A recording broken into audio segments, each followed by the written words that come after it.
बड़ी रे अरमान से मांगिले भगवान से तू जियाए यारा मानिला तो है जान से।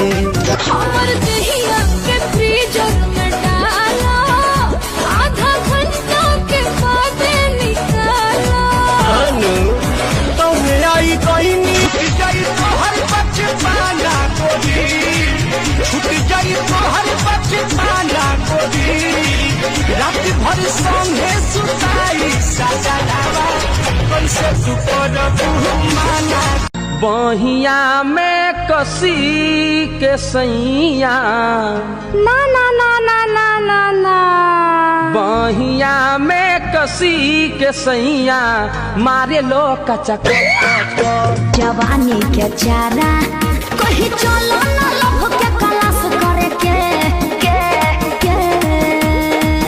अभी कहो तेरू टाइम पास करे के पाछे फेरा में लग जाइबू बास करे के धनी हो कि हम हो ले ले आइब राजस्थानी घाघरा ही ओई हो के दिलिया घर सचो भैया ले ले आओ राजस्थान।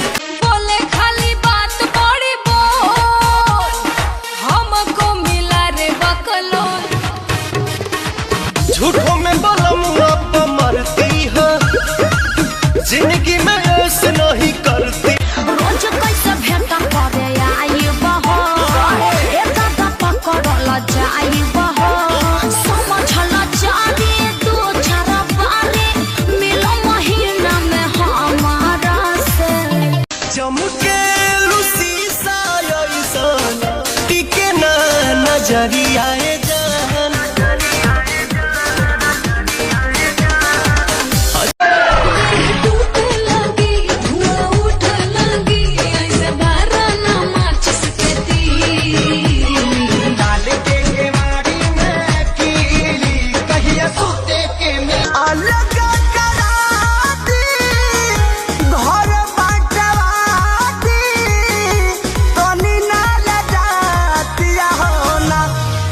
अरे राजा जी ऐसे ना बोलो लाज शर्म के सटर तक